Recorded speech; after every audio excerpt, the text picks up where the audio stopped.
Bismillahirrahmanirrahim. Assalamualaikum warahmatullahi wabarakatuh. Alhamdulillahi wassalatu wassalam ala rasulillah wa ala alihi wa ashabihi wa mawalah. Asyhadu an la ilaha illallah wahdahu la syarikalah wa asyhadu anna muhammadan abduhu wa rasuluhu la nabiyya wa la rasula ba'dah. Qala Allah Ta'ala fil Qur'anil Karim, ya ayyuhalladzina amanu taqullaha haqqa tuqatih wa la tamutunna illa wa antum muslimun. Wa qala aidan, innal ladzina yatluna kitaballahi wa aqamus salata wa anfaqu mimma razaqnahum sirran wa alaniyatan yarjuna tijaratan lan tabur. Wa qala sallallahu alaihi wasallam, khairukum man ta'allamal qur'ana wa 'allamah. Santri-santri yang dirahmati Allah Subhanahu wa taala, kita bersyukur kepada Allah Subhanahu wa taala di hari yang berbahagia ini. Allah Subhanahu wa taala berikan kita berupa nikmat kesehatan dan kesempatan waktu luang untuk senantiasa kita gunakan mempelajari ilmu agama. Kita memohon kepada Allah Subhanahu wa taala agar Allah Subhanahu wa taala memberikan kita ilmu yang bermanfaat, rezeki yang baik, dan amalan yang diterima. Amin ya rabbal alamin. Salawat dan salam kita haturkan kepada Nabi besar kita, Nabi Muhammad sallallahu alaihi wasallam, beserta para keluarga beliau, para sahabat-sahabat beliau, dan segenap kaum muslimin hingga hari kiamat kelak. Baik, para santri yang dirahmati Allah Subhanahu wa taala, pada pertemuan yang lalu kita telah membaca al-muqaddimah atau pendahuluan dari matan Tuhfatul Atfal. Ya. Pada pertemuan yang lalu kita telah membaca al-muqaddimah atau pendahuluan dari matan Tuhfatul Atfal. Ya, sebelum kita melanjutkan pembahasan kita pada bait yang ke-6, Ustadz akan sedikit mengulang pelajaran kita yang telah kita pelajari pada pekan yang lalu. Al-Imam Al-Jamzuri, ya, pengarang dari matan Tuhfatul Atfal, yang mana beliau menyebutkan di dalam matan Tuhfatul Atfal ini ada 3 pokok pembahasan utama. Ya, jadi Al-Imam Al-Jamzuri beliau menerangkan kepada kita di dalam matan Tuhfatul Atfal secara keseluruhan atau secara umum. Beliau menerangkan kepada kita tentang 3 pokok pembahasan utama, yaitu tentang nun, sukun, dan tanwin, dan juga hukum nun sukun dan tanwin, dan al-mudud atau mat. Jadi Syekh Sulaiman Al-Jamzuri beliau menyebutkan kepada kita secara umum di dalam matan Tuhfatul Atfal yang terdiri dari 61 bait. Secara umum beliau ingin menjelaskan kepada kita bahwasanya isi kandungan yang banyak dibahas atau isi pembahasan pokok yang beliau terangkan di dalam matan Tuhfatul Atfal adalah yang berkaitan tentang nun, sukun ataupun tanwin, dan hukum-hukum yang berkaitan dengannya, dan juga al-mudud atau mat atau panjang pendek. Kemudian di matan Tuhfatul Atfal pada bait yang keempat, Syekh Sulaiman Al-Jamzuri menerangkan kepada kita tentang bahwasannya seseorang di dalam menuntut ilmu agama maka memerlukan seorang guru, memerlukan seorang syekh, memerlukan seorang ustadz, memerlukan seorang pembimbing atau musyrif. Ya, jadi seseorang di dalam menuntut ilmu agama membutuhkan seorang guru, seorang syekh, seorang ustadz, seorang pembimbing atau musyrif, ya. Jadi sama halnya ketika seseorang ingin berobat, maka juga dia membutuhkan seorang dokter yang dia jadikan sebagai konsultasi atas penyakit yang sedang dia rasakan, ya. Maka masalah kesehatan saja dia membutuhkan seorang pakar dokter yang ahli, maka tentunya ketika dalam hal agama, di dalam menuntut ilmu agama, sudah semestinya dia harus mencari seorang guru, seorang syekh yang memang mumpuni di dalam ilmunya, yang memiliki akidah yang benar dan juga yang dia ajarkan sesuai dengan yang diajarkan oleh para salafus saleh, orang-orang terdahulu, generasi-generasi yang mulia. Kemudian akhlak seorang murid atau seorang santri atau seorang penuntut ilmu, maka dia harus memuliakan gurunya, ya. Pada bait yang keempat, Syekh Sulaiman Al-Jamzuri menerangkan kepada kita bahwasannya salah satu akhlak terpuji bagi seorang penuntut ilmu dengan memuliakan gurunya atau menyanjung gurunya, atau juga seorang tersebut sudah seharusnya dia memberikan perlakuan yang layak terhadap gurunya, ya. Akhlak atau adab bagi seorang penuntut ilmu adalah dia memuliakan gurunya, ya. Memuliakan gurunya, sekalipun guru itu hanya mengajarkan dia sebatas mengenal huruf-huruf, yaitu misalkan alif, ba, ta, sa, ya sebatas itu. Walaupun hanya guru itu mengajarkan dia hanya sebatas mengenalkan huruf-huruf dari huruf-huruf hijaiyah, maka bagaimanapun juga status dia tetap guru kita, maka dia berhak mendapatkan penghormatan, mendapatkan kemuliaan dari kita, ya. Kemudian pada bait yang terakhir adalah hendaklah seorang guru mendoakan kebaikan kepada murid-muridnya, ya. Hendaklah seorang guru mendoakan kebaikan kepada muridnya, ya. Pada bait yang kelima, Ustaz ulangi, pelajaran yang bisa kita ambil bahwasannya arju bihi ayyan fa'atullaba wal ajra wal qabula was sawaba. Aku berharap akan manfaatnya untuk para penuntut ilmu, ganjarannya, penerimaannya dan pahalanya, ya. Jadi akhlak bagi seorang ustadz, seorang syekh atau seorang pengampu, seorang pembimbing dari para santri-santri, maka dia senantiasa mendoakan kebaikan kepada muridnya agar muridnya diberikan kemudahan di dalam menuntut ilmu agama, agar muridnya diberikan kelancaran, kemudahan di dalam menghafal ayat-ayat Al-Quran, agar muridnya diberikan kemudahan di dalam memahami pelajaran-pelajaran, ataupun diberikan kemudahan untuk senantiasa istiqomah di dalam menuntut ilmu agama, ya.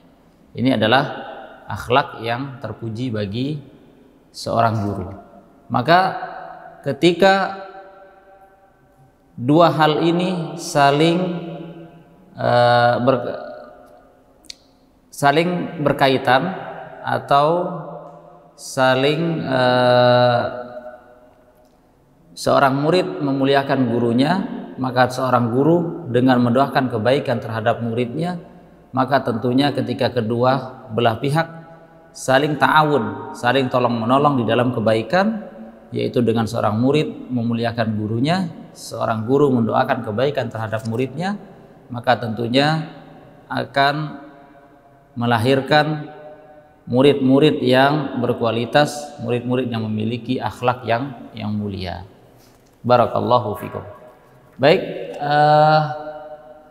kemarin Ustadz ada memberikan tugas hafalan. Ya, Syafiq sudah hafal belum? Naam Ustaz. Naam. Sudah hafal. Coba dibacakan. Ya. Tutup bukunya. Bismillahirrahmanirrahim. Yaqulu roji rahmatil ghafuri dauman Sulaimanu huwal jamzuri. Alhamdulillahi musalliyan ala Muhammadi wa alihi wa matala. Wa ba'du hadza nazmu lil muridi finnuni wat tanwini wal mududi. Samaituhu bituhfatil atfali an syaikhin almihi yizil kamali. Arju bihi ayam fa'at tullaba wal ajra wal qabula was sawaba.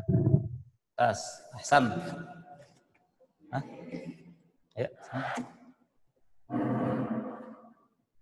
Baik, para santri yang dirahmati Allah Subhanahu wa taala dimanapun antum berada, Al-Imam Al-Jamzuri rahimahullahu taala ingin menerangkan kepada kita pada poin yang pertama, atau ya seperti yang kita sebutkan bahwasannya di isi pokok atau isi yang pembahasan utama pada matan Tuhfatul Atfal adalah berkaitan hukum nun sukun dan tanwin dan mat, ya. Nun sukun dan tanwin dan yang berkaitan dengannya dan hukum mat. Pada bait yang keenam, Syekh Sulaiman Al-Jamzuri ingin menerangkan kepada kita bahwasannya linnuni intaskun walit tanwini arba'u ahkamin fakhudh tabyini. Kata beliau rahimahullahu taala, bagi nun sukun dan tanwin terdapat 4 hukum, maka ambillah penjelasanku, ya. Dilihat di penjelasan di bawah, ya. Ya. Nun sukun itu adalah nun yang kosong dari harokat atau nun mati, ya. Istilahnya nun mati atau nun yang ada tanda sukunnya, ya. Nun sukun adalah nun yang kosong dari harokat, ya. Harokat ada fathah, dhamma, kasroh, atau dhamma, fathah, kasroh, ya. A, I, U, ya. Harokat. Adapun nun sukun adalah nun yang terbebas atau yang terlepas dari 3 harokat tersebut, atau bisa kita kenal dengan nun mati, ya, atau bisa kita kenal dengan nun mati, ya. Nun mati, ya. Baik, nun mati, nun yang tidak memiliki harokat, ya. Kemudian, ya,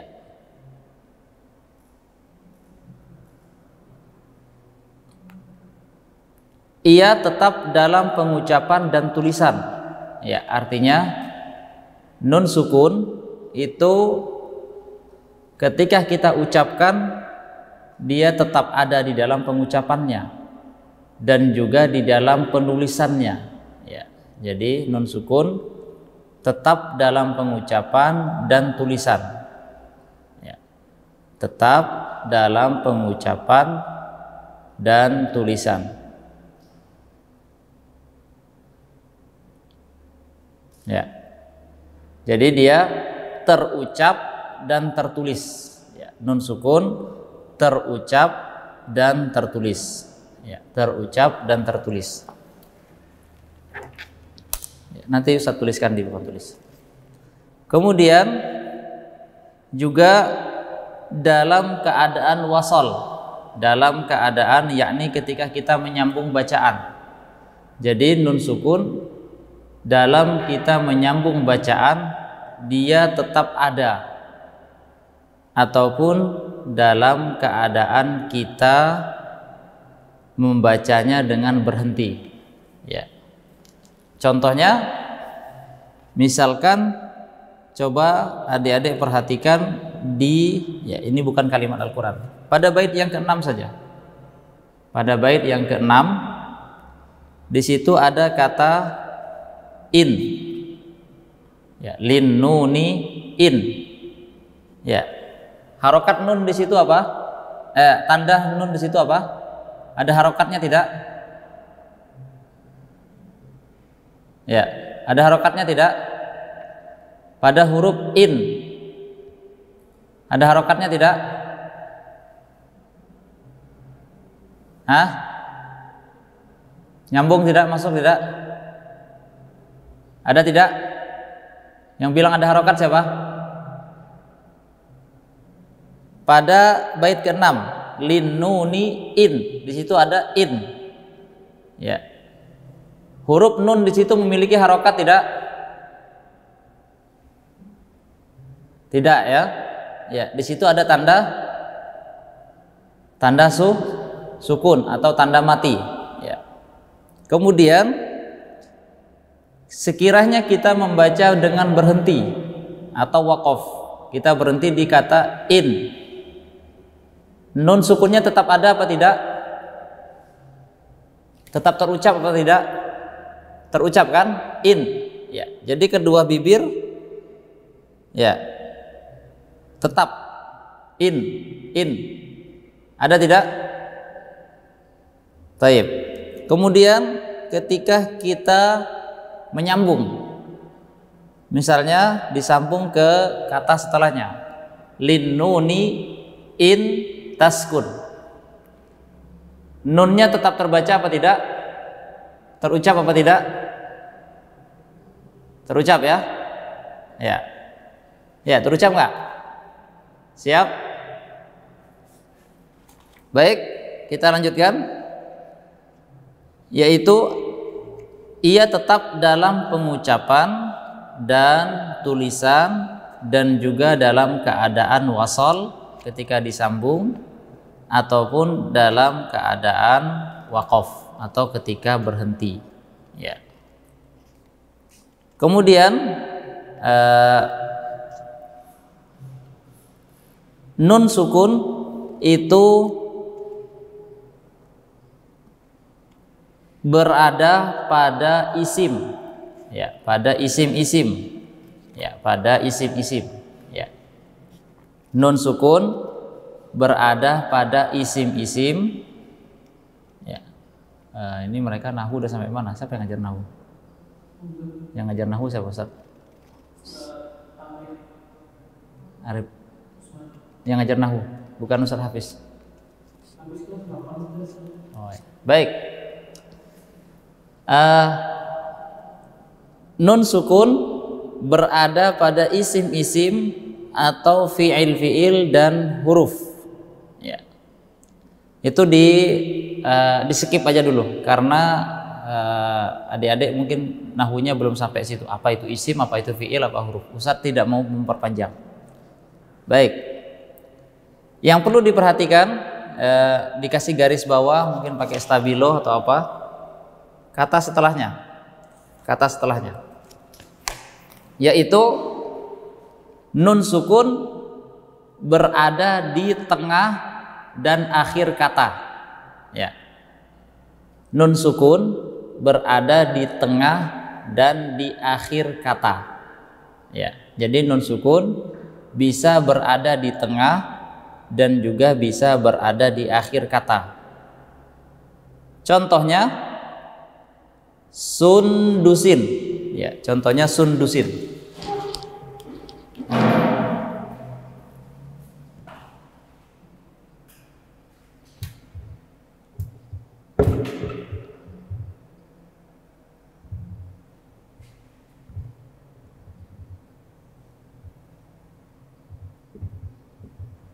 Ya,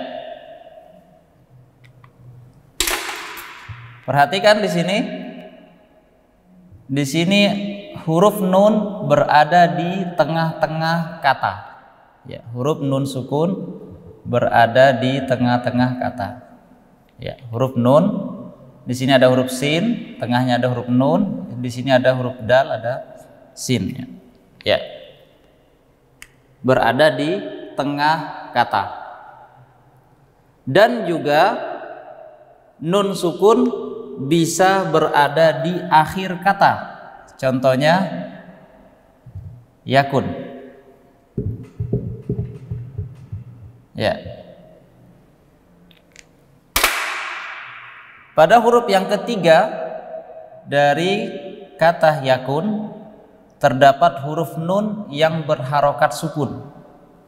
Atau di dalam Al-Quran misalnya ayat keempat dari surah Al-Ikhlas, walam yakun lahu kufuwan ahad. Ya. Walam yakun lahu kufuwan ahad. Ya, masuk ke mereka ya. Ya, masuk ya. Jadi nun sukun berada di tengah kata, juga terkadang bisa berada di akhir kata. Ya.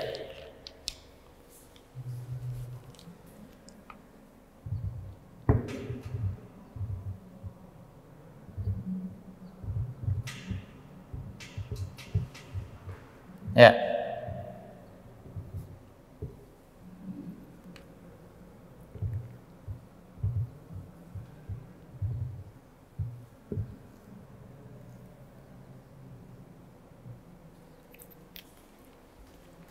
Kemudian apa itu tanwin? Ya. Tanwin adalah nun sukun tambahan. Ya, tanwin adalah nun sukun tambahan. Nun sukun tambahan. Artinya nunnya bukan asli. Nunnya itu tambahan saja. Jadi misalnya kalimat, ya, misalnya Ustadz kasih contoh, antum hafal kata babun. Ya, babun. Ya, antum membacanya dengan babun seperti ini. Ya, dibaca seperti ini. Ya. Pada kata babun di sini ada akhiran kata dengan un atau kita sebut dengan tanwin. Babun. Maka di situ kedengaran ada suara nunnya. Hanya saja nun yang terdapat pada kata babun, nunnya bukan asli. Tidak seperti yang ada di kata sundus ataupun kata yakun. Nun yang ada di sini nunnya tambahan, artinya tambahan atau biasa ditandai dengan kata tanwin. Kalau kita mengeja bacaannya maka babun, seperti itu. Ya, bisa dimengerti? Kalau kita tahajikan maka menjadi babun. Ya. Jadi ada di dalam pengucapannya ada tambahan nun. Ya. Kemudian disimak di nomor 2 penjelasannya. Ya. Tanwin hanya terdapat pada akhir kata. Ya, perbedaannya tanwin terdapat di akhir kata. Mungkin tidak tanwin ada di tengah-tengah kata. Ya, tanwin hanya terdapat di akhir kata.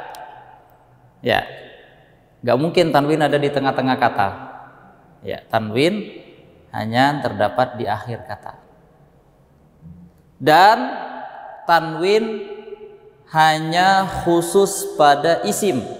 Ya, isim itu adalah nama. Jadi tidak terdapat pada fiil ataupun huruf. Fiil itu adalah kata kerja. Huruf adalah huruf yang memiliki makna. Ya. Jadi tanwin hanya terdapat pada isim, nama, yaitu nama benda, nama tempat, nama orang, misalnya Muhammadun. Ya, tanwin tidak akan pernah terdapat pada kata kerja ataupun huruf. Ya. Huruf misalnya fi, artinya di. Ya, fi, nggak ada tanwinnya, tidak akan pernah ada tanwin. Ya. Misalnya huruf fi, ya, tidak akan ada pernah tanwinnya. Ya, nggak akan pernah ada kalian dapati dia menjadi fin atau fun atau fan, tidak akan pernah mendapatkan tandanya seperti itu. Baik. Dan dia ada diucapkan ketika wasol atau ketika kita menyambung atau ketika kita menyambung bacaan. Artinya tanwin ketika kita berhenti maka atau ketika kita waqaf maka kita tidak perlu membaca tanwinnya. Misalkan contoh kata babun. Ya. Ketika kita waqaf maka tidak akan pernah kita mendapati seseorang membaca tanda tanwin yang ada pada huruf ba. Maka akan waqaf dengan bab. Tidak akan pernah orang membaca tanwinnya dengan babun. Ya. Ini untuk ketika kita membaca Al-Quran, ya. Artinya ketika waqaf saja. Ya.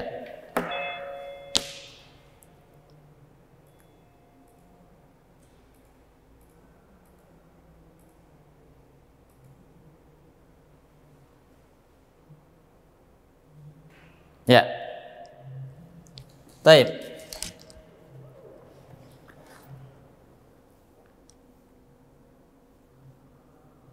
Sampai di sini ada yang ditanyakan? Mungkin terlalu cepat.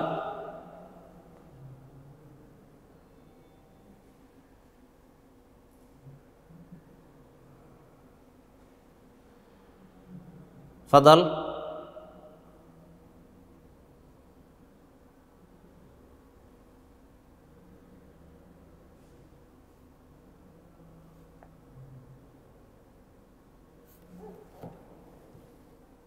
Ada yang ditanyakan?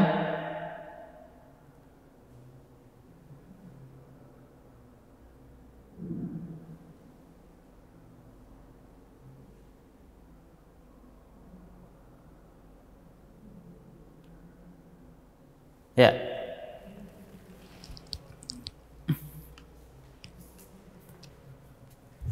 Kalau tidak, Ustadz ringkaskan perbedaan antara tanwin dan nun sukun. Ya, nun sukun adalah perbedaannya nun asli. Ya, di sini nunnya tambahan. Nun yang ada pada tanwin adalah tambahan. Kemudian terucap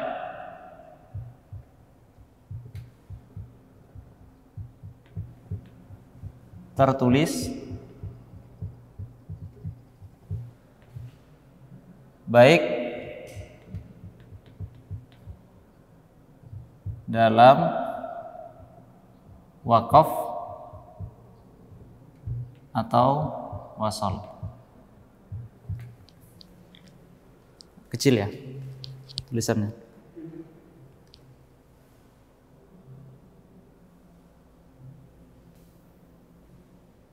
Ya. Terlalu kecil ya, Sat? Ya.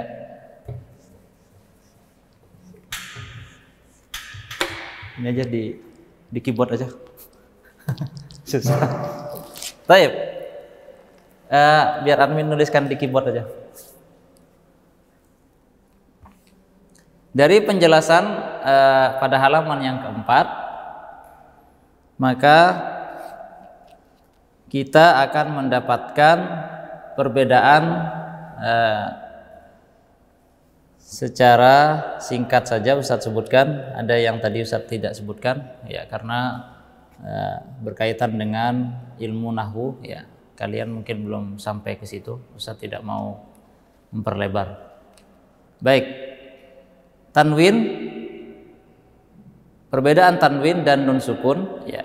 Adapun nun sukun, nun hurufnya asli ya, hurufnya asli dari huruf hijaiyah ya, hurufnya asli dari huruf hijaiyah. Adapun tanwin merupakan tambahan dari bangunan atau bentuk kata. Adapun tanwin merupakan tambahan atau ya sudah ya, tambahan dari bangunan atau bentuk kata. Ya. Paham ya? Yang pertama adalah nun sukun adalah hurufnya asli dari huruf hijaiyah. Artinya nunnya kelihatan. Seperti kata sundus, nunnya berada di tengah-tengah, atau kata yakun, nunnya ada di akhir kata. Adapun tanwin, nunnya tidak ada. Seperti huruf kata babun, tidak ada huruf nunnya. Hanya tambahan dari bentuk kata. Ya, bentuk kata. Atau kita kenal di situ ada tambahan dhammatain, dua tanda dhammah, atau disebut dengan tanwin. Kemudian yang kedua adalah nun sukun ya, terucap ya, dan tertulis ya, nun sukun terucap dan tertulis ya. Adapun tanwin hanya terucap saja ya. Tanwin hanya terucap saja ya. Jadi tidak ada tertulis huruf nunnya ya.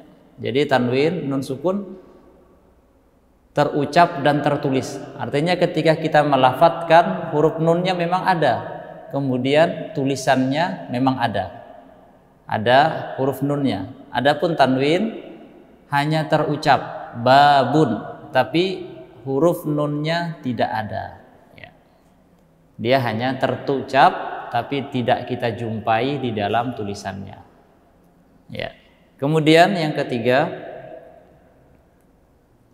nun sukun ya, terdapat pada wasol maupun ketika waqaf ya. Nun sukun terdapat pada wasol maupun waqaf ya. Nun sukun terdapat pada waqaf maupun wasal. Sudah ya? Ya. Adapun tanwin hanya terdapat pada wasal. Adapun tanwin hanya terdapat pada wasal. Ya. Ya. Baik. Kemudian yang keempat ya. Ya. Nun sukun berada di tengah kata dan di akhir kata. Nun sukun berada di tengah kata dan di akhir kata ya. Dan tanwin hanya terdapat di akhir kata. Adapun tanwin hanya terdapat di akhir kata ya. Ya. Kemudian yang terakhir, nun sukun terdapat pada isim, fi'il, dan huruf ya. Ya. Adapun tanwin hanya terdapat pada isim saja ya.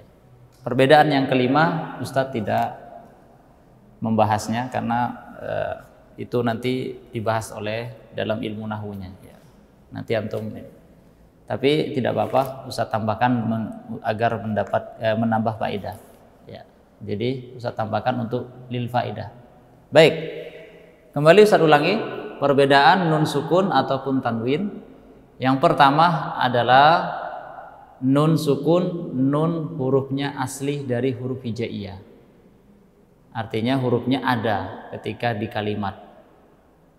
Ya. Kemudian tanwin adalah hanya tambahan dari bentuk kata. Hanya tambahan dari bentuk kata. Ya. Jadi ketika kita melihat kata babun atau masjidun, maka di situ tidak ada huruf nun yang tertulis di situ.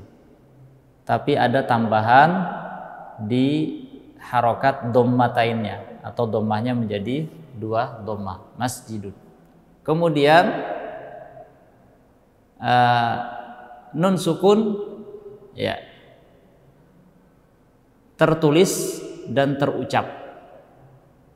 Jadi ada tulisannya bentuk huruf nunnya dan juga ketika kita mengucapkannya ada. Adapun tanwin hanya terucap nunnya tapi kita tidak menjumpai tulisannya, bentuk huruf nunnya tidak ada. Kemudian yang ketiga adalah nun sukun selalu berada di dalam keadaan waqaf maupun dalam keadaan wasol, ya, dalam keadaan wasol maupun waqaf. Contoh misalnya walam yakun lahu, walam yakun lahu kufuwan ahad. Ketika kita berhenti maka nunnya tetap ada, walam yakun. Ketika kita berhenti, ketika kita wasal sambung maka walam yakun lahu. Ya, nanti tergantung nanti hukumnya, apakah kita baca dengan idgham atau izhar, nanti akan dijelaskan di penjelasan setelah bait-baitnya atau bait berikutnya. Kemudian nun sukun berada di tengah kata dan di akhir kata. Seperti tadi sundus ada di tengah kata nunnya dan juga terdapat di akhir kata yakun. Adapun tanwin hanya terdapat di akhir kata. Yang terakhir adalah nun sukun terdapat pada isim, fi'il dan huruf. Adapun tanwin hanya terdapat pada isim. Contoh misalnya tanwin, coba adik buka pada halaman yang kedua.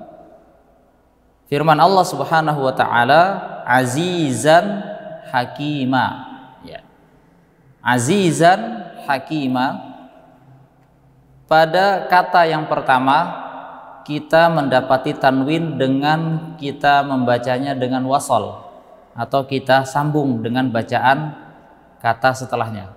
Azizan hakima.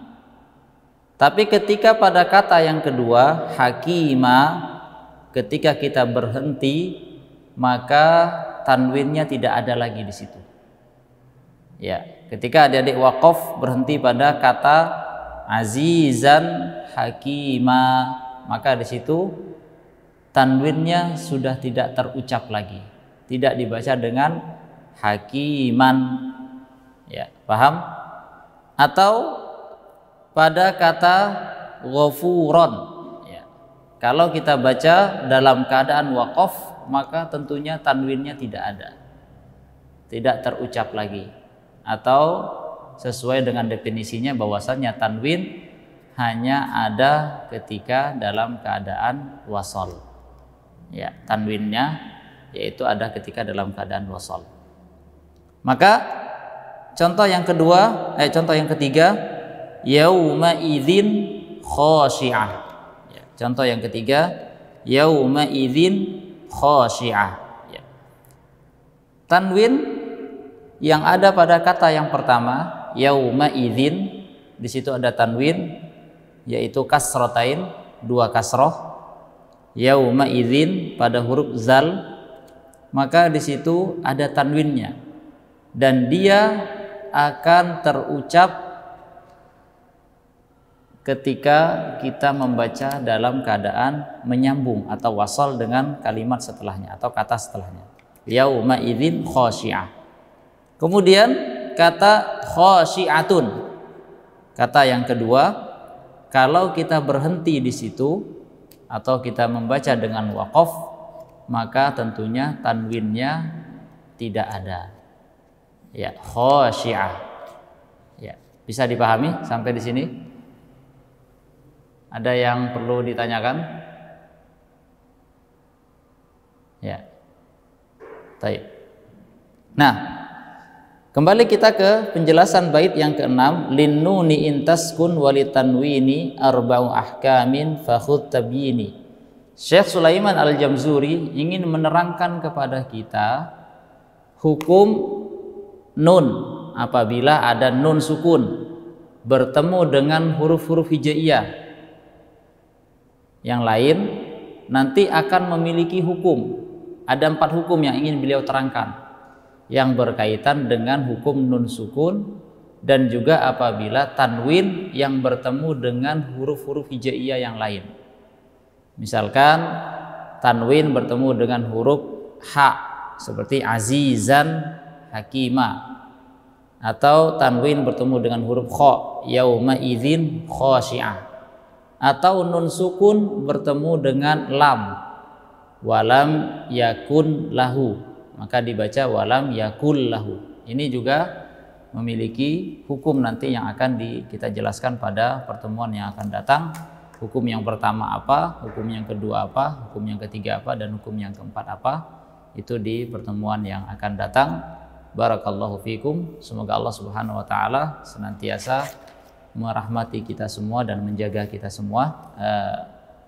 Yang belum menyimakkan matannya pada pagi hari ini bisa disimakkan di pertemuan yang akan datang. Ada catatannya yang bagi santri-santri yang sudah menyimakkan baitnya pada pagi hari ini. Ya, kita tutup dengan doa kafaratul majelis. Subhanakallahumma wa bihamdika asyhadu an la ilaha illa anta astaghfiruka wa atubu ilaik. Wassalamu alaikum warahmatullahi wabarakatuh.